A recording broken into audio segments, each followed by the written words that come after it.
Warahmatullahi wabarakatuh. Alhamdulillahirbillahalamin wa bihi nasta'in ala umuri wadin wassalatu wassalamu ala asyrofil anbiya'i wal mursalin wa ala sahbihi ajmain. Wassalatu wassalamu ala sayyidina Rasulullah sallallahu. Alhamdulillah la nikmatil Islam wal iman wa kafa bima minima. Alhamdulillah la kulli hal, alhamdulillah bi nikmati tatimmus shalihat. Tadi kan ini jadi Anda nanti suatu saat kalau perjanjian ini penting diperhatikan, apalagi dengan lesi, jangan main tanda tangan aja. Nah, kayak ibu tadi ternyata sudah main tanda tangan, main paraf, ternyata hakim mempoinkan ke sana karena si pengacaranya, si dari pihak lesinya itu menginikan ke sana, mengajukannya. Tapi besok lagi Bu ya, nanti suatu saat kalau dia nanti suatu saat ibu gugat siapapun orangnya, terus ada yang mewakili, kalau bisa yang mewakili itu siapa ya itu orang itu aja. Tadi kan dia berdua, sedangkan ibu sendiri. Nah, ini pengalaman juga kan ditunjuk nih pada si A gitu. Ya si A doang gitu. Berarti apalagi gugatan sederhana, tidak perlu ada pengacara gitu. Dia kan berdua tadi, ibu sendiri. Ya. Ngerti maksudnya? Biar sama-sama gimana. Yang lain kayak saya, ibu saya tadi saya dampingi di belakang aja. Nanti supporting. Nah, tadi ternyata saya udah jawab, tadi pagi saya buatin revisi gugatan, cuman hakim nolak katanya. Padahal kan tidak boleh nolak gitu. Terima aja dulu. Toh kita tidak minta apapun. Tapi nanti ibu seandainya ada kesempatan ngomong, ceritakan masalah gugatannya. Nah, ibu ini tadi salahnya adalah menandatangani di situ penyelesaiannya di Pengadilan Negeri Jakarta Timur. Kan nggak mungkin kita ke Jakarta Timur segala macam-macam, kan susah. Ada soal sebenarnya. Jawabannya apa? Gampang gitu. Karena ada pasal 118 HIR 1 ya. Itu nyatakan bahwa yang penggugat itu bisa melakukan gugatannya di tempat asalnya gitu. Di mana KTP itu berada atau dibuktikan dengan surat lain-lainnya, pajak dan yang lainnya, itu bisa dilakukan di situ gitu. Adapun seandainya di perjanjian itu memang ada ini, kita tetap ngacu ke pasal utamanya gitu. Itu jawabannya. Kalau nanti besok itu dikasih jawaban, saya suruh buatin eksepsi, saya siap buatin eksepsi 2 lembar. Ini jelasin ke hakim. Urusan nanti hakim, nanti Pak kesimpulan, Pak Hakim sebelum baca kesimpulan, mohon dengar omongan saya dulu. Dan ini saya jawaban saya atas yang kemarin itu. Ngerti maksudnya? Jadi pas ini saya buatin bahwa ini saya memutuskan gini. Tadi kan si panitranya ngomong bahwa ini diputuskan itu panitranya. Ya, itu dia panitranya. Jadi bahwa hakim itu besok cuma ngomong memutuskan doang katanya. Loh, kok enak sekali memutuskan Ibu. Karena berhak mengadil atau tidak. Nah, Ibu ngomong, Pak Hakim, saya ini jawaban saya, mohon baca dulu sebelum diputuskan. Dan saya minta dibacakan, saya bacakan. Ibu bacakan langsung. Silakan setelah ini Pak Hakim memutuskan sendiri. Paham sih? Jadi ibu udah gugat capek-capek, ngapain nggak bisa ngomong? Iya. Paham sih? Jadi ibu bacain aja. Nggak ada waktu, saya mau baca loh, saya butuh keadilan. Gitu. Nanti ya, Pak Hakim harus dengar keadilannya. Baca pelan-pelan. Kalau 2 lembar ya 2 lembar bacain. Gitu. Nah dulu JM saya juga berani bacain Bu. Bacain JM saya masukin dia. Ini saya putusan dari saya enggak Pak Hakim. Saya harus ngasih jawaban Pak Hakim. Kemarin kan saya merasa dirugikan gitu. Minta tolong Pak Hakim, ngotot aja gitu. Nah, ketika udah gitu diputuskan tidak boleh juga, Ibu melakukan banding GS. Itu masih, dan yang nangani bukan dia lagi, hakim yang lebih senior lagi, beda lagi. Nah, gugatan sederhana itu hanya 25 hari sob, memang dibatasi waktunya, dan banding cuma sekali, udah gitu selesai sob. Upaya bandingnya, bukan upaya banding ya, inilah, kayak banding lah, tapi banding ala GS itu, tetap hakimnya satu tunggal gitu. Jadi itu, terus yang kedua, Ibu ini nanti sosat ya, saya minta ya, sob bagaimana caranya saya tetap tenang ketika saya melakukan apapun.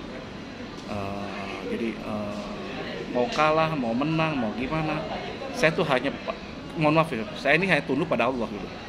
Contoh saya tanya ke Ibu tadi, Ibu dulu diambil orang segala macam-macam, kayak diculik ya segala macam-macam. Saya tanya, kan alhamdulillah kan saya mau datang kan untuk. Selesai nggak masalahnya? Selesai. Tidak banyak ngomong kan? Saya suruh panggil kepala cabangnya sini. Kenapa saya panggil kepala cabang? Itu ada tekniknya sob. Karena kalau kepala cabangnya nggak bakal macam kalau dia memang nahan. Hari itu kan saya ngomong Ibu lihat di videonya. Kalau dia nahan, boleh nggak dia pulang? Oke, karena dia belum mandi, belum apa, saya pulang. Langsung pulang gitu. Saya tidak belagu pakai pengacaranya, meskipun dia sebelumnya ada pengacara katanya. Pakai ada pengacara. Ibu bayar nggak itu? Enggak ya, syukurlah kalau pengacara gratis ya nggak masalah gitu. Kalau dia kan sedang debat, ini pun berantem sama si debt collector. Kalau saya nggak mau berantem gitu. Ini ada penahanan, ada unsur penahanan nggak nih? Bisa pulang nggak? Bisa Pak, karena belum mandi ini jam 6 pagi nih. Bisa pulang, ya udah saya pulang, udah pulang.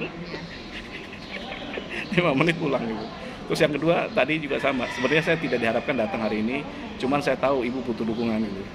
Ternyata benar. Jadi feeling saya cuma feeling kayaknya ibu harus shock, kayaknya shock nih hari ini. Betul agak shock tadi ya pertama banget. Pertama lihat itu langsung Shock iya. Saya kalah gitu ya, seolah-olah. Nggak, dia kan pernah ngomong kalah. Cuma Lemah gitu. bagus, mereka pinter istilahnya ngambil poin dari yang mereka punya itu. Padahal bukan pokok kan. Ya, Bayangin. bukan itu. Jadi pokoknya orang di anak-anak kecil, anak 18 tahun diteror, dipaksa di depan guru, murid segala macam-macam hampir 3 jam betul ya. Iya. Ibu cerita segala macam-macam. Seperti itu. Terus terornya luar biasa. Itu anak 18 tahun. Ini udah pelanggaran lain. Kalau bisa nanti suatu saat kalau memang susah Bu ya, laporkan ke HAM. Ngerti Bu ya? Lakukan ke OJK untuk perlindungan konsumen sama ke HAM. Bahwa ini kan ada HAM anak-anak gitu. Ya. Jadi pelaporan kalau di polisi nggak bisa, Ibu buat polisi tadi, Ya. laporin ke HAM. Gitu ya. Perlindungan perempuan itu loh. Dan Komnas Perempuan, Komnas Perempuan dan Anak ya. Ya. Laporkan ke situ, udah gitu Pak. Saya tanya, Ibu mau habis-habisan nggak? Ini kan penghinaan nih. Iya. Gitu ya. Hah? Mau. Saya sudah Untuk saya- anak Bu ya, untuk iya. anak, apalagi anak digitukan. Iya. Itu nggak ada main-main, nggak ada kata Iya. gimana. Mau nggak saya tanya? Mau. Oke, nanti suatu saat kalau memang siap gitu masih banyak Siap. jalan. Jadi Iya, siap. kebuka nggak pikirannya. Jadi kalau memang kepolisian kemarin tidak ditindaklanjuti, padahal udah jelas itu.